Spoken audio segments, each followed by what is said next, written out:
ci può ascoltare da casa, buonasera, benvenuti a questo appuntamento di Entola, la presentazione della Rinnegata di Valeria Osala in compagnia di Cristina Cavoni e con le letture di Lia Careddo. Ringrazio moltissimo l'EXMA per l'ospitalità, la disponibilità, la collaborazione e la comprensione. Ringrazio la libreria Miele Amaro che è laggiù con i libri, il Carovana SMI che è stata preziosa partner dell'organizzazione di questo evento e chiaramente gli enti che lo rendono possibile, cioè l'assessorato alla cultura della Regione Sardegna e la Fondazione di Sardegna. Non rubo altro tempo, vi lascio a Valeria, Cristina e Lia. Buona serata.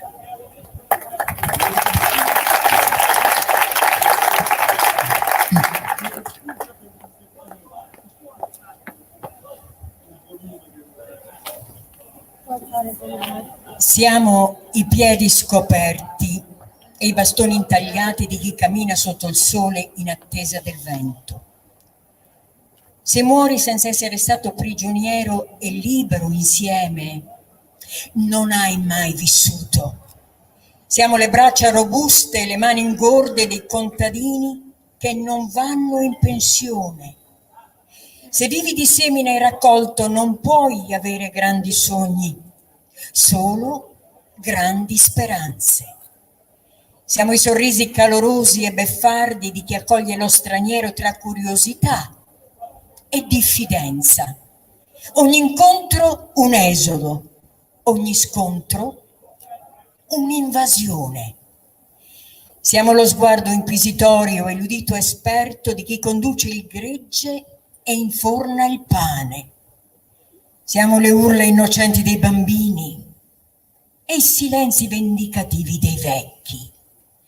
Siamo le preghiere in ginocchio, i canti intorno al fuoco, le parole di troppo macchiate dal vino. Il profumo del mirto, il tronco del ginepro, l'acre del formaggio. Del maestrale abbiamo l'ostinazione, del mare la trasparenza. Indossiamo veli neri che annunciano disgrazie. La Sardegna ha un'unica bandiera, ogni paese il suo martire. La nostra è una donna di nome Teresa e la sua morte è rimasta per troppo tempo un segreto.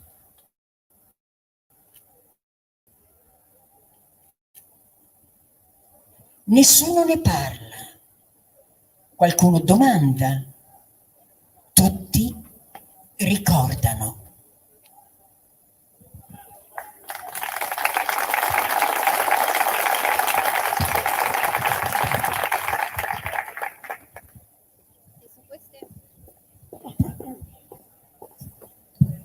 Scusate, su queste bellissime parole di Lia, su queste parole potentissime di questo libro che è così efficace, così importante, chiederei a Valeria Osala di raccontarci di Teresa e di questo segreto. Buonasera a tutti, innanzitutto grazie mille di cuore per essere qui. Allora, sono molto emozionata prima di tutto e secondo per rispondere a questa prima domanda, che in realtà non è una domanda, e per svelare questo segreto devo tornare indietro, devo fare un passo indietro e devo riconnettere una memoria che viene dalla mia famiglia.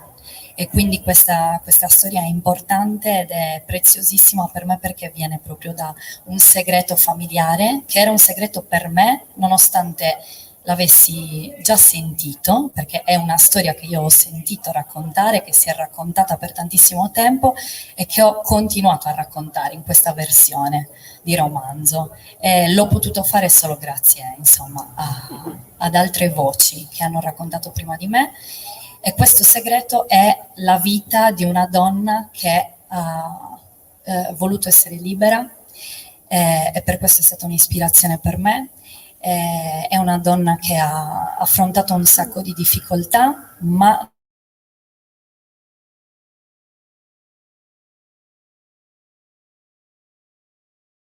le regole non scritte che però per le donne ancora oggi credo che siano insomma una cintura troppo stretta qualche volta, e quindi il segreto di questa storia è raccontare chi è Teresa e perché è così importante, prima per me e poi per tutti quelli che la conoscono una volta letto questo libro.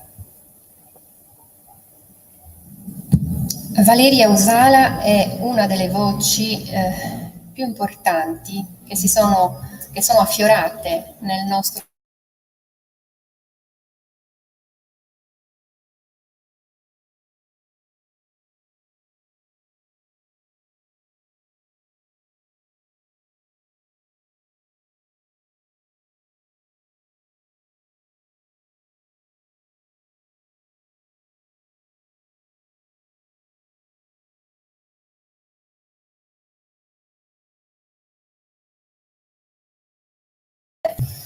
e poi si è specializzata a Roma, diplomandosi in filmmaking, e poi ha proseguito i suoi studi alla scuola Olm in storytelling. Dunque vedete che abbiamo una persona estremamente capace, che ha studiato, non è semplicemente un giorno si è alzata e ha scritto un libro. Di questo io sono molto orgogliosa, perché l'arte, come tutto il resto, ha bisogno di essere esercitata.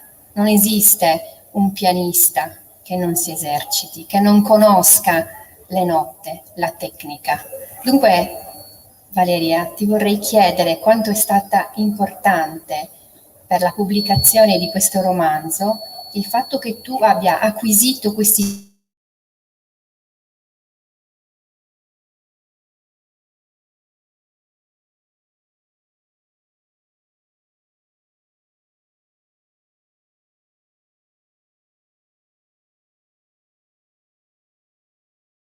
felice, perché credo veramente che l'insegnamento a 360 gradi sia ancora necessario, nonostante adesso si faccia quasi tutto a distanza. Però i maestri sono molto importanti, e quindi credo che la mia formazione si sia evoluta per insegnamenti dei maestri, che sono prima di tutto delle testimonianze di vita, e poi sono le testimonianze di quello che ci hanno lasciato. E quindi dal punto di vista proprio scolastico sono una grande appassionata di cinema, ed è per questo che dopo la laurea in lingua e comunicazione sono andata a Roma a studiare cinema, e quindi sono partita da lì, dalle immagini, e anche questo libro è una sequenza di immagini, cioè io l'ho scritto immaginando scena per scena cosa succedeva. E anche alla Holden il passo successivo è stato quello di studiare i maestri della scrittura, perché il cinema è una scrittura per immagini, e perché lo storytelling in generale è la narrazione, e quindi non ha una forma, o meglio, ogni storia ha la sua forma. Quindi io per questa storia ho cercato la forma che andasse meglio per raccontare quello che volevo raccontare. E quindi la formazione non smette di esserci, secondo me, perché non si smette mai di imparare qualcosa, nonostante non si vada più a scuola, però non lo so, credo che questo libro e questa storia sia il risultato di un gesto che tante persone hanno fatto prima di noi e che tantissime faranno dopo di noi, e quindi è un tassello in mezzo a un mosaico molto più grande. Questa è una storia coinvolgente, emozionante, che racconta di donne forti, di donne che hanno saputo vivere cercando di stare anche, di rispettare se stesse. Io quando parlo di un libro ho sempre un po' di timore di raccontare un po' troppo, ecco. Mi piace che sia appunto l'autore che a questo punto racconti quello che ritiene necessario per introdurre il lettore al suo libro, che in questo caso vi posso assicurare che si parla di un vero capolavoro. Dunque, Valeria, se puoi raccontarci qualcosa, noi ti ascoltiamo con piacere.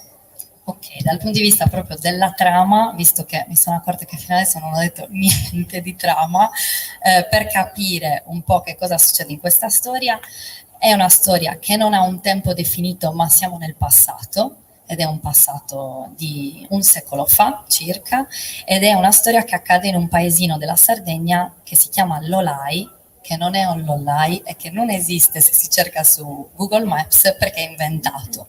E questa scelta io l'ho fatta perché volevo che questa storia fosse un po' astratta dalla realtà, nonostante venga dalla realtà, perché mi serviva a dire delle cose che io sento in quanto sarda, ma non sarda di un luogo preciso. E quindi volevo dare un'idea che era quella della Sardegna che ho io e l'esperienza che ho avuto io, proprio anche generazionale, quindi tutta una visione linguistica, una visione culturale della Sardegna, però immaginando un luogo che non esiste e che in realtà è un insieme di luoghi che esistono. Cosa succede? All'Olai c'è Teresa, che è una donna molto bella, che appartiene a una famiglia e che si è creata insieme al marito Bruno e ai figli, una famiglia che è ricca, cioè benestante. È lei stessa una imprenditrice, diciamo, dell'Iteram, e quindi apre una locanda e un emporio in casa, e questo aiuta le entrate economiche.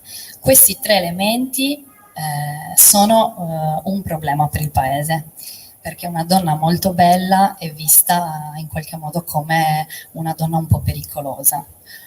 Una donna che guadagna dei soldi è vista come una donna che si sta appropriando di una cosa che non le appartiene. E quindi tutti questi elementi la rendono un po' vittima, anche se in realtà lei non si sente vittima, ma il paese in qualche modo cerca di limitarla nelle sue scelte e nella sua definizione, che è quella appunto di donna, che anche in un momento in cui le altre donne non lavorano e non hanno un'attività, lei vuole aprirla e la apre e ci guadagna dei soldi. Quindi questa è la protagonista. Insieme a lei ci sono tanti personaggi, perché questo paese è fatto di uomini e donne, e quindi sia gli uomini che le donne ruotano intorno alla protagonista, a Teresa, e quindi la giudicano e quindi la invidiano, insomma non sono benevoli, non tutti, perché c'è qualcuno che le sta vicino, e quindi c'è un'amica che si chiama Gavina, c'è Tore, che è un uomo che lavora con lei e con la sua famiglia, col marito Bruno, ed è un po' il protettore, diciamo, però è una forma di amicizia al maschile per Teresa. E poi c'è Rita, che è una ragazza giovane che lavora sempre in casa loro, che si occupa dei bambini. Non so se dire di più, comunque questo paese diciamo che creerà una dinamica intorno a Teresa che poi svilupperà tutta la storia. Ecco. Magari poi torneremo in seguito su queste donne, su queste figure, perché secondo me vale la pena proprio di approfondirle, perché una delle cose che mi hanno colpito di più nella lettura di questo romanzo è il fatto che sia ambientato in un periodo veramente arcaico, indefinito, ma che sia estremamente attuale, perché purtroppo i fatti di cronaca indicano esattamente quello. Invece io adesso ti vorrei chiedere un'altra cosa. Ti vorrei chiedere che cosa dentro di te ti ha fatto pensare che questa fosse la storia giusta, quella che ti avrebbe portato all'interno di un romanzo così bello, così affascinante, che poi ha indotto tutti quanti a leggerlo, a comprarlo, che ha convinto una casa editrice come Garzanti a dire: Valeria, voglio la tua storia. Raccontaci questo.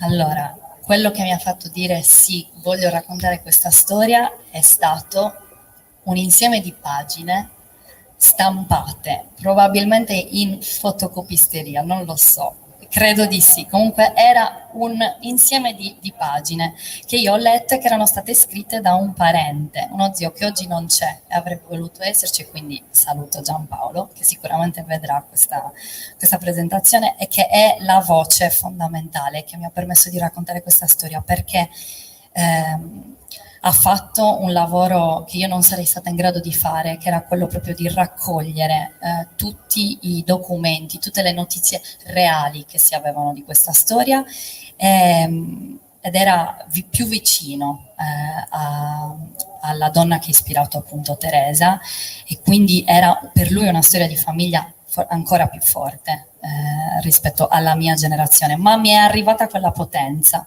e quindi da quelle pagine che erano semplicemente un miscuglio di dati che lui aveva cercato di mettere in ordine, io ho detto non è possibile che in famiglia c'era questa storia qua, io non ne sapessi niente fino ad ora, e quindi è stato proprio così. Quelle pagine mi hanno convinto nel momento in cui io però stavo cercando una storia, quindi è stato un incontro che è arrivato. Ero in una scuola di scrittura, stavo cercando di trovare una storia giusta, e quella storia giusta è arrivata grazie a un'altra mano che l'aveva buttata giù, e quindi credo che sia veramente una magia questo, perché è stato il modo di farmi credere che potessi scrivere. Non so se avrei scritto un'altra storia, ma sicuramente questa, quando l'ho scoperto, ho deciso che la volevo raccontare.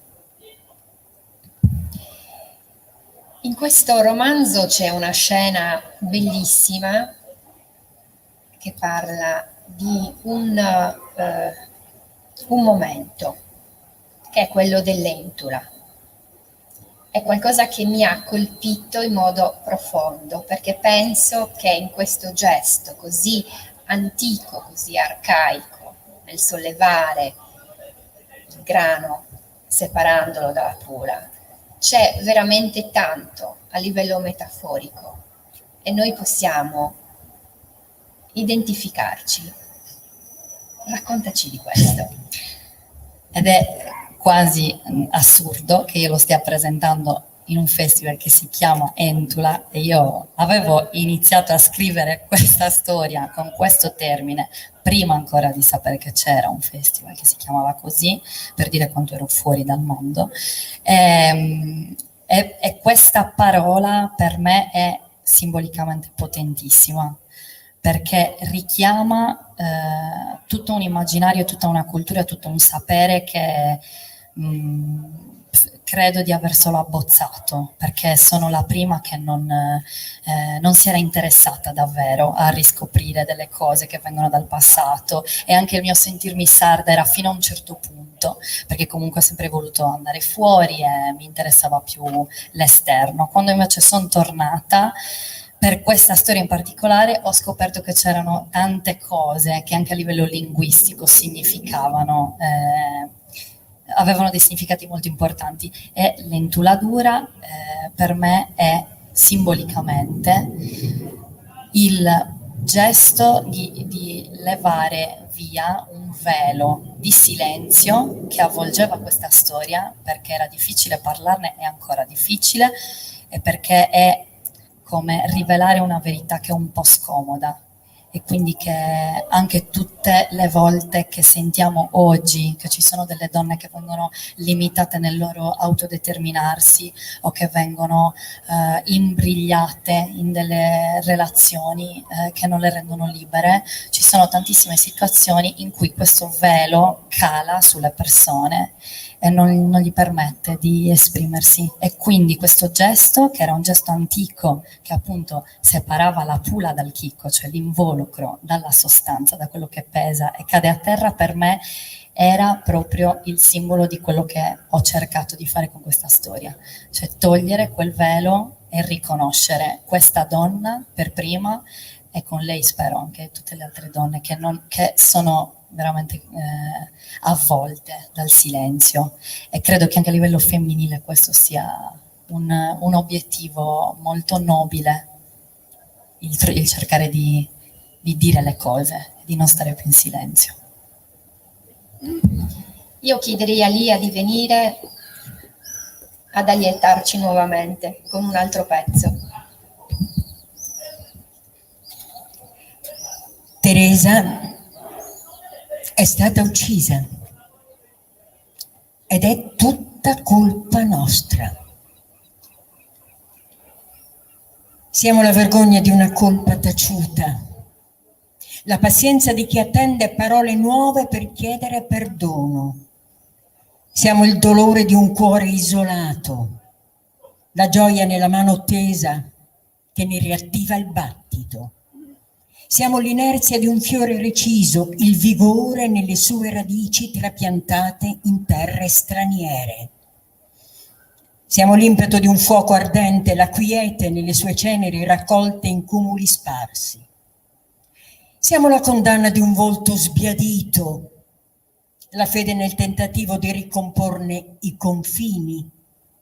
Siamo la paura del tempo che avanza, l'imbarazzo dei gesti incompresi, la follia di una lotta che non ha vincitori. La gioia del traguardo, il sollievo del pianto, il rispetto per una terra che non ci appartiene. Siamo ogni giorno creatori, custodi e complici di ingiustizie e con esse di altrettante meraviglie. Perciò la memoria è l'ultima occasione che abbiamo per evitare estinzioni, ridare dignità, trasformare le nostre vite in storie immortali. Siamo stati da sempre imperfetti, ma da oggi saremo migliori.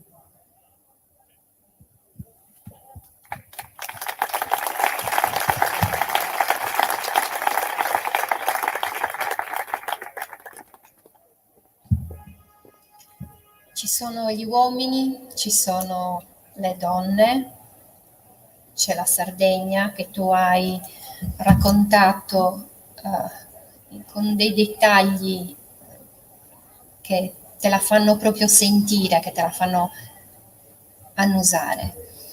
E c'è anche un paese, ma questo paese è un personaggio perché da come viene descritto ha proprio quelle caratteristiche, non è semplicemente un luogo, un'ambientazione. Dunque io vorrei che tu ci raccontassi un po' di questo paese. Lolai è un personaggio e per me è la prima voce narrante di questa storia, e quindi queste due parti che abbiamo sentito lette, che sono il prologo e l'epilogo, sono il paese che parla. Ho pensato di far parlare il paese perché mi piaceva l'idea della collettività, del sentirsi parte di un gruppo, perché credo che per avere coscienza di quello che succede, di come alcune cose vengono raccontate, vengono gestite, anche al giorno d'oggi si debba parlare con il noi e il non sentirsi da soli, e quindi si prendono le cose belle ma anche le cose brutte, e quindi questo insieme di uomini e donne che costituiscono l'Olai diventano un personaggio, è come se fosse uno spirito che aleggia, no? tra le strade del paese. A volte diventa un tutt'uno e quindi fa più male, e nei confronti di Teresa questo poi diventa appunto causa del suo isolamento. Altre volte però diventa scudo, anche perché diciamo la comunità può avere veramente un doppio una doppia valenza, sia positiva che negativa. In questa storia è più negativa che positiva, perché mi serviva far vedere che appunto tutto ciò è successo perché Teresa è rimasta sola, però è come se avessi raccontato il lato negativo con la speranza che poi invece la collettività nella realtà, perché questo alla fine è un romanzo, sia invece l'esplorazione di quel lato positivo che migliora le cose, che non permette che succedano più cose del genere. Abbiamo visto Teresa, che è una donna per i suoi tempi una pioniera, una donna emancipata, una donna che non è emancipata dalle istituzioni, ma è emancipata perché segue quello che lei ha dentro, perché lei riesce a, essendo anche una donna estremamente intelligente, con accanto un uomo che la ama, riesce anche a gestire tutta una serie di cose e a proiettare nel futuro i suoi sogni. Oltre Teresa abbiamo un'altra donna che è Maria e abbiamo anche un'altra donna che è Gavina. Dunque abbiamo tante donne che ci raccontano dal loro punto di vista questa realtà. E queste donne come sono? Nell'economia del romanzo sono donne che tu vedi essere, come dire, quasi contemporanee a noi, o sono donne chiuse in come cristallizzate in una situazione che sia solo quella del romanzo? Credo che siano donne del loro tempo, e quindi anche Maria, che ovviamente ha il suo spazio molto importante, che io non ho messo nella trama appositamente perché ha un ruolo che è bello scoprire leggendo questa storia, però è importante tanto quanto Teresa, perché è una donna che appartiene a una generazione precedente, che vive le stesse difficoltà e reagisce in modo completamente diverso, perché siamo diversi tutti quanti, quindi esplorano, credo, tutte le donne e in generale tutti i personaggi di questo romanzo. Ho cercato di fargli provare le stesse cose, ma avere reazioni diverse allo stesso problema, che poi è vivere in una realtà che è un po' stringente. E quindi queste donne sono del loro tempo, però per me incarnano dei desideri che invece non ne hanno di tempo. Sono delle esistenze simili a quelle di oggi, quindi insomma magari nel linguaggio possono risultare un po' antiche, nei vestiti possono risultare un po' antiche, nel luogo, nel modo di vivere possono risultare di ieri, ma in quello che sentono, in quello che vogliono e in quello che desiderano sono di oggi. Spero che lo siano, per me lo sono. Chi si discosta dal gruppo, chi si discosta dal gruppo è pericoloso, che sia una donna, che sia un uomo. Chiunque fa qualche cosa di nuovo, di diverso, è pericoloso, giusto? Sì. Non so bene, ad oggi non ho ancora capito bene perché. Perché se ci penso non ci dovrebbe essere motivo per il quale una persona che vuole prendere una strada diversa dalla norma, ma poi non c'è una norma in realtà, perché la diversità fa parte della normalità, non dovrebbe sentirsi in difetto o comunque non dovrebbe sentirsi diverso dagli altri. Eppure è così ancora oggi. Quindi il pericolo, secondo me, è un punto di vista. Cioè, chi si discosta dal gruppo diventa pericoloso in base a un occhio che lo vede come pericoloso. E allora io mi sono chiesta qual è quell'occhio che lo vede pericoloso e perché.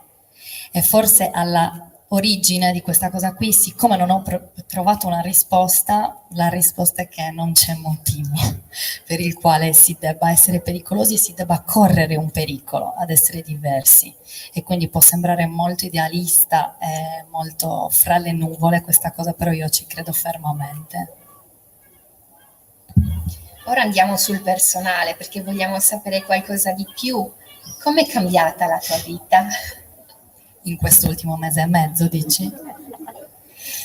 È cambiata tanto nel momento in cui penso all'esposizione, e sembra che, siccome sto parlando al microfono, io sia assolutamente abituata, invece sono assolutamente a disagio a parlare al microfono, perché l'esposizione non mi è mai piaciuta, non l'ho mai cercata, e ovviamente tutto quello che non cerchi poi arriva, e quindi è cambiato tanto nell'ottica di sapere che quello che ho scritto, e io l'avevo davvero scritto per farlo leggere solo alla mia famiglia e agli amici, adesso arriva a molte più persone, e quindi questo mi lascia veramente così. Devo fare un respiro, quindi questo è il cambiamento che è avvenuto. Sto respirando molto più spesso. E naturalmente adesso noi vogliamo sapere quali siano i tuoi piani per il futuro, il che significa: stai scrivendo qualcos'altro? Tu me la fai questa domanda perché la fanno a te. E la risposta a questa domanda, siccome non mi sono ancora ripresa da questo, di libro che ho appena scritto, è un puntini di sospensione, perché in realtà io mi voglio godere questo momento, e quindi siccome non l'avevo previsto e siccome è immensamente più bello di quello che avevo immaginato, non sto assolutamente pensando al dopo e voglio godermi adesso, anche perché dopo 1 anno e mezzo in cui pensare al futuro era veramente problematico, ho deciso che voglio pensare al presente, e quindi poi se ci sarà un'altra storia la scriverò, ma per adesso non la cerco, credo che arriverà nel momento giusto. Arriverà. Allora, noi adesso abbiamo fatto questa chiacchierata.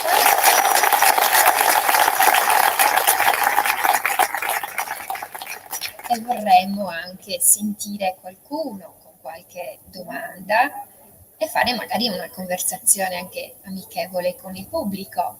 Noi abbiamo iniziato con Lia, che ha raccontato con la sua voce così bellissima, ci ha trasportato all'interno di questo romanzo che, vi posso assicurare, è veramente molto emozionante, e poi siamo partite immediatamente.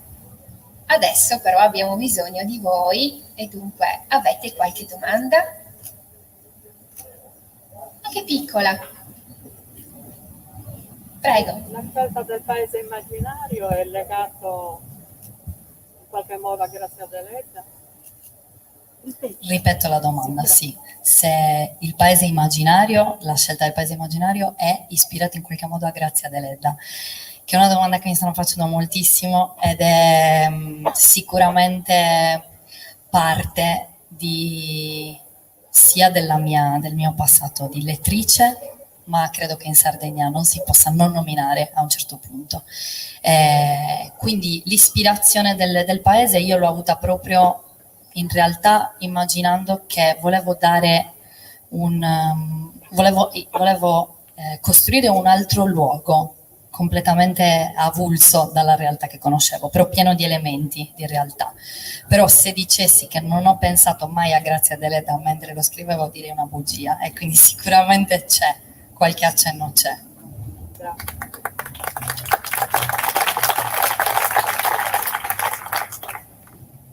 Buonasera, siamo Roberta. Volevo chiederti, perché noi ovviamente abbiamo bisogno di conoscerti, perché questo giorno, quindi abbiamo visto che scrivi, benissimo, complimenti.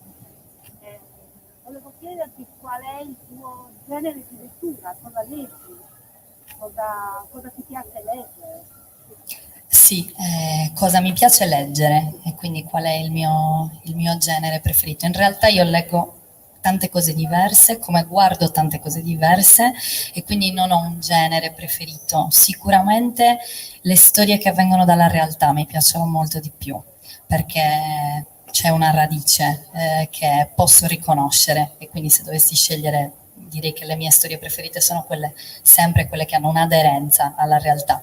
Però leggo tante cose diverse, quindi leggo giovani, quindi Sally Rooney, che è proprio la mia generazione e che racconta una cosa completamente diversa da quella che racconto io, però è un modo di scrivere moderno, però ho letto anche Grazia Deledda, appunto, che è completamente un altro periodo.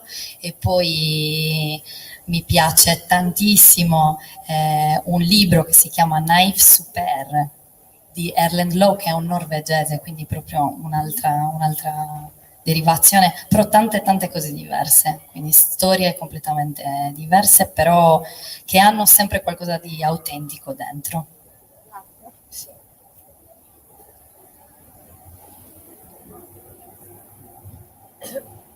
Forse non sento. No, non arriva.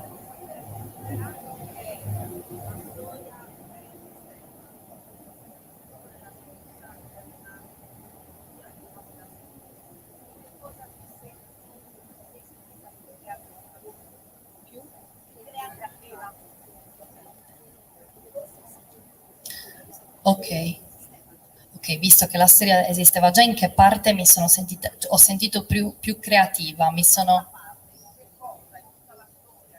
Ok, la parte in cui la mia fantasia ha viaggiato di più, se è questo, quindi, ok, è la parte di Maria, che è proprio il personaggio femminile più importante insieme a Teresa, ma è anche il personaggio di cui poi si sapeva un po' di meno.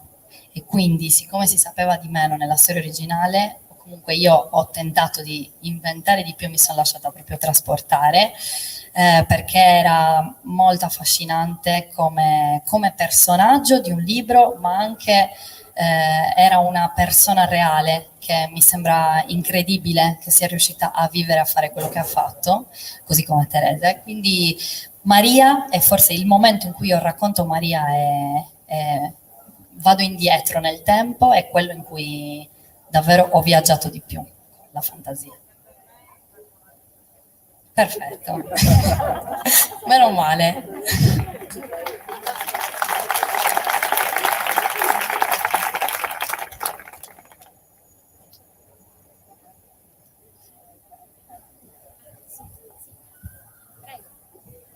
Quando Gabriele Ledda ha scritto Padre Padrone è stato odiato da tutto il paese.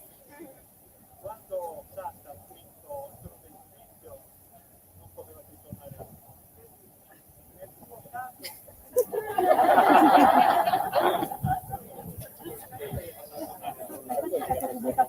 Allora, ripeto la domanda. Ledda e Satta. Già questi due nomi accostati a me che vengo per terza mi fanno un po' paura. Però la domanda è, loro due hanno avuto un po' di fatica a tornare nel paese dopo averne scritto e io non sono ancora tornata.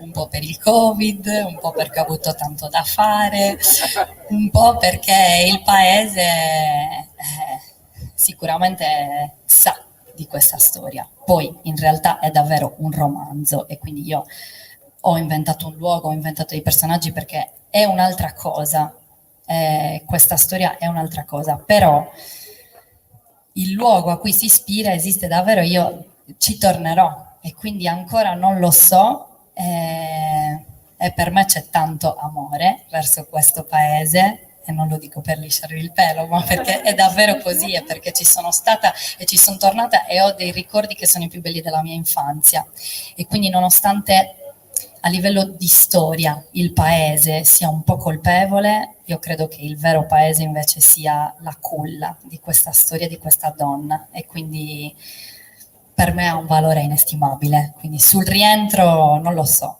dovrò aggiornare una volta che ci vado.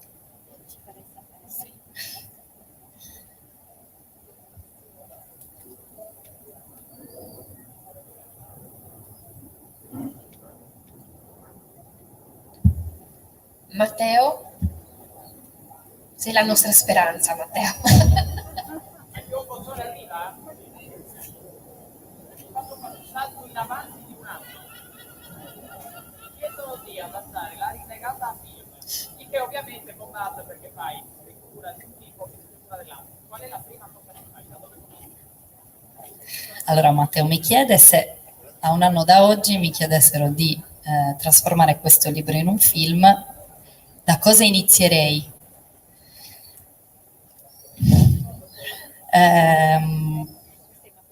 Sì, esatto, ed è la risposta ovviamente più difficile. Allora, credo che la differenza per me più grande tra lo scrivere per un libro, cioè per la narrativa, quindi un libro, e un film sia proprio una questione di teste che lavorano alla stessa cosa. Per questo libro io sono rimasta proprio molto tempo a pensare, a parlare un po' da sola. Mentre per il cinema è completamente diverso l'approccio, perché si tratta di compromessi costanti con altre persone, e quindi forse io cercherei delle persone di cui mi fido per buttare giù questa storia e per essere sicura che ne esca la versione migliore, ma avrei bisogno di almeno altri 2 occhi, perché i miei sono ormai un po' ossessionati da questa versione e non sarebbero oggettivi. Quindi sicuramente mi circonderei di altre persone che sanno fare il mestiere, che mi possono consigliare. Stefano, avevi la mano alzata. Sì.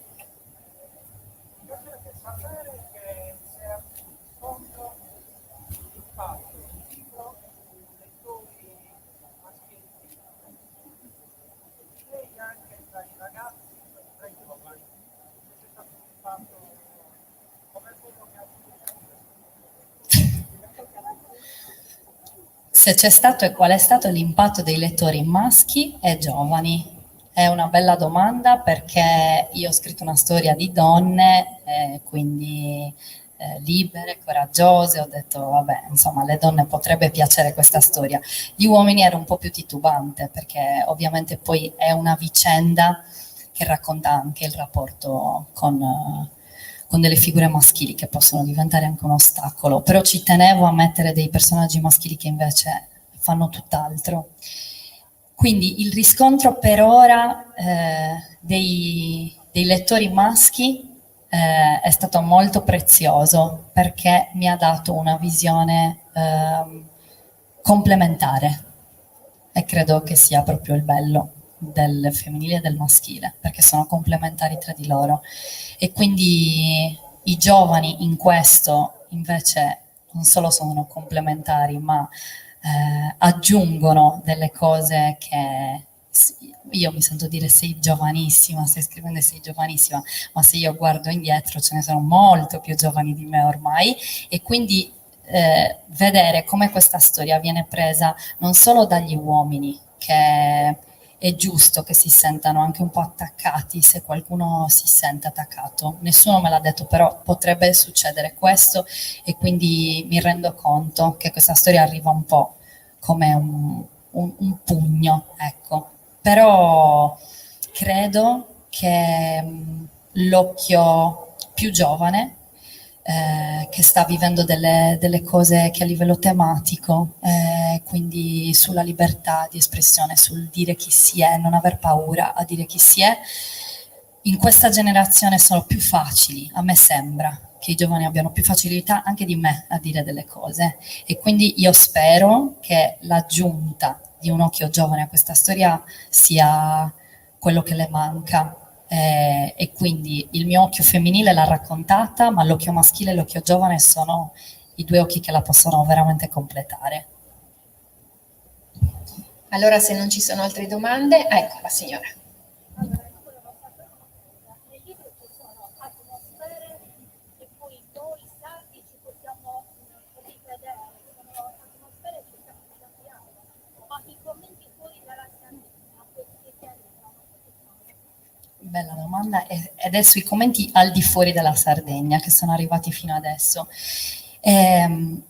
Quelli che ho ricevuto sia dai librai, che sono stati veramente fondamentali e che erano una realtà che io non conoscevo perché non vengo dall'editoria, non avevo esperienza di editoria fino ad ora, e sono librai di tutta Italia, e i lettori di tutta Italia in realtà si concentrano su cose che a noi sardi e a me sarda non avevano, cioè sono altre cose, e quindi credo che siano più le atmosfere, sì, perché in realtà è un immaginario molto esotico, e quindi chi c'è stato sicuramente ritrova magari l'esperienza della vacanza, però lo vede poi quello che c'è all'interno molto come un film, e quindi no, dinamiche che possono sembrare anche un po' così, orchestrate apposta per rendere avvincente il racconto.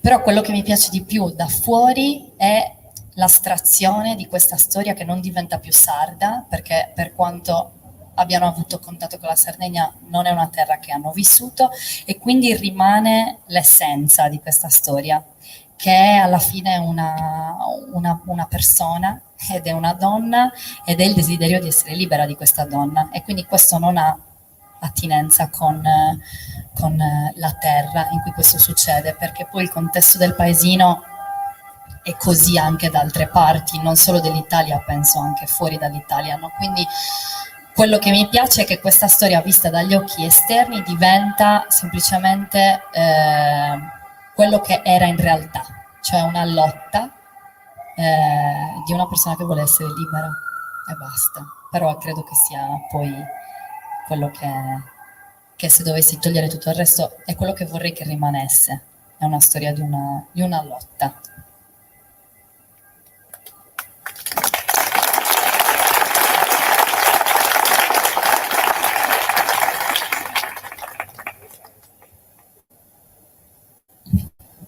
Se non ci sono altre domande, vi ricordo che noi abbiamo la libreria Miramar qua. Ecco, sì, certo, perdoni, non l'avevo vista. Prego.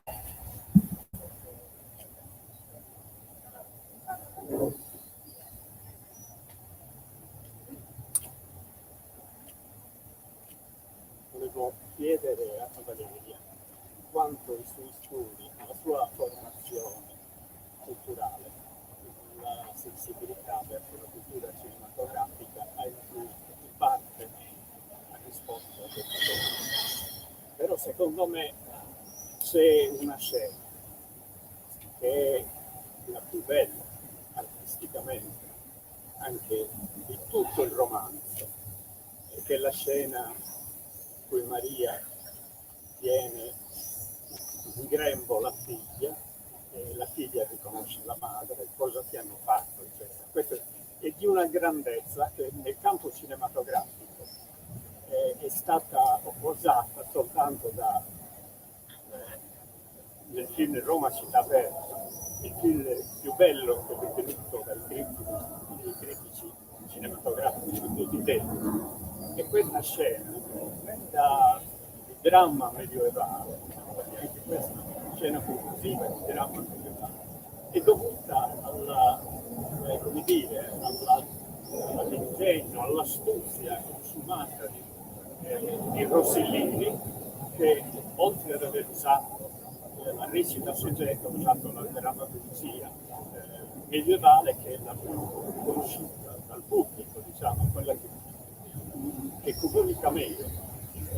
Ecco, io qui, quando ho visto questa scena, secondo me ho detto, qui Valeria proprio è un colpo d'astuzia finale, nonostante la scena sia breve, descritta in modo semplice e lineare. Grazie. È un riferimento alla cinematografia che sta dietro alcune scene, una scena in particolare che riguarda Teresa e Maria, ma non dirò di più per chi non ha letto il romanzo. E quindi sì, quella scena sicuramente ha un'ispirazione cinematografica, ma io non so dire in realtà più che cosa è stato ispirato dal cinema, perché la risposta sarebbe tutto, perché ho guardato talmente tante cose che poi sono finite nel cervello, nell'inconscio, e che quindi si sono tramutate in parole, però sicuramente ci sono dentro. Quella scena e sicuramente tante altre, però quella sì, è sicuramente ispirata a vari film e a varie cose che ho visto.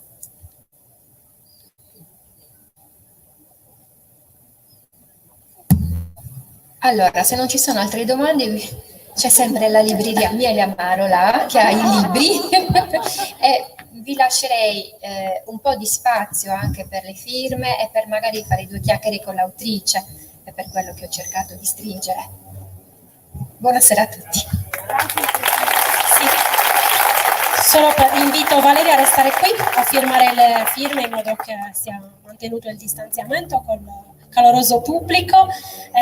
Voglio ringraziare anche Radio X, che in questo momento è chiusa ma di cui abbiamo occupato gli spazi, quindi grazie anche in contumacia e grazie a tutti voi per aver partecipato.